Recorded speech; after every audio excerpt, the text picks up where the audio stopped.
ए और बी को टाइप करने के लिए दिया गया कुछ पेज दिए गए हैं। ए जो है 80 पृष्ठ टाइप करता है और टोटल 80 पृष्ठ टाइप करना है, ठीक है, और दोनों को समान कार्य में विभाजित किया गया। बी जो है ए से 40 मिनट पहले टाइप कर लेता है और उसी टाइप को ए जो है 4 घंटे में कंप्लीट करता है, ठीक है भाई। और फिर उन्हें अगले दिन फिर से 121 पेज बांटे गए। हालांकि उसमें ये बोला गया है ना कि ए उस तरीके से बांटा गया है कि ए और बी जो है दोनों सेम टाइम में काम को ख़त्म करेंगे। तो ए को कितने पृष्ठ टाइप करने होंगे।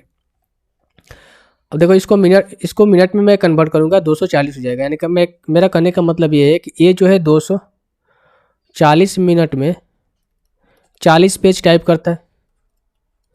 40 पेज टाइप करता है। ए जो है 240 मिनट में 40 पेज टाइप करता है। बी जो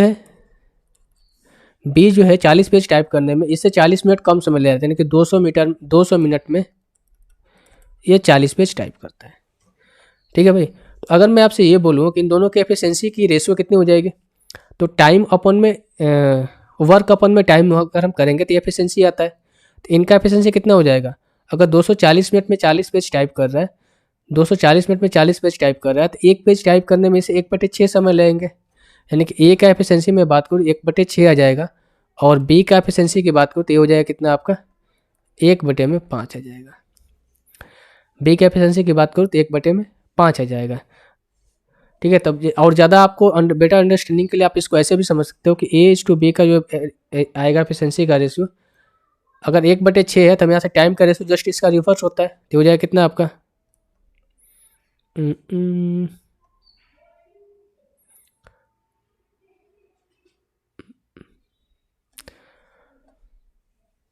ठीक है। अब ऐसे ही करो ना, अगर ए को 6 आता है ना तो बी का कितना हो जाएगा 5 हो जाएगा।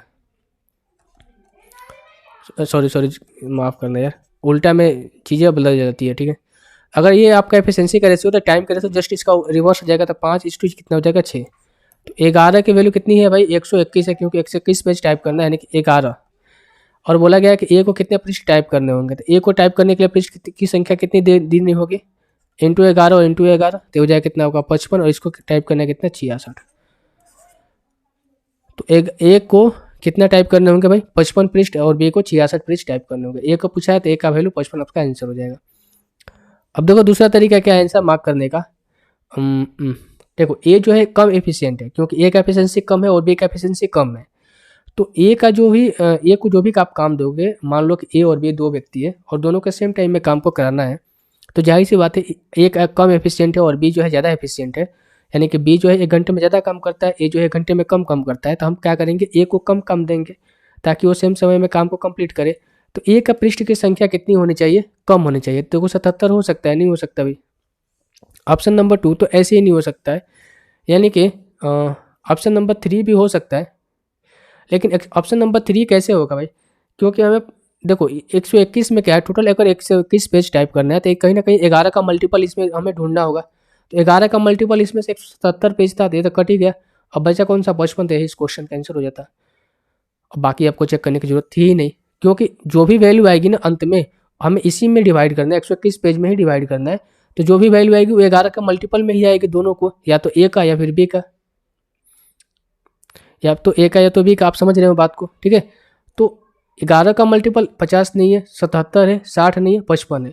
अब 77 पेज हम ए को दे नहीं सकते, क्योंकि 77 पेज देंगे 121 में से माइनस करेंगे तो फिर बी को कम पेज पड़ जाएंगे, और बी चूँकि ज़्यादा एफिशिएंट है, जब बी जो है ज़्यादा एफिशिएंट है तो भाई ज़्यादा ये काम करेगा ना। बी ज़्यादा एफिशिएंट है तो ज़्यादा काम करेगा, ए कम एफिशिएंट है तो कम काम करेगा, तो इसीलिए हम ए को कम काम देंगे। तो फिर थोड़ा सा लॉजिक लगाकर इस क्वेश्चन का आंसर आप दे सकते थे, आपको सॉल्व करने की जरूरत भी नहीं थी।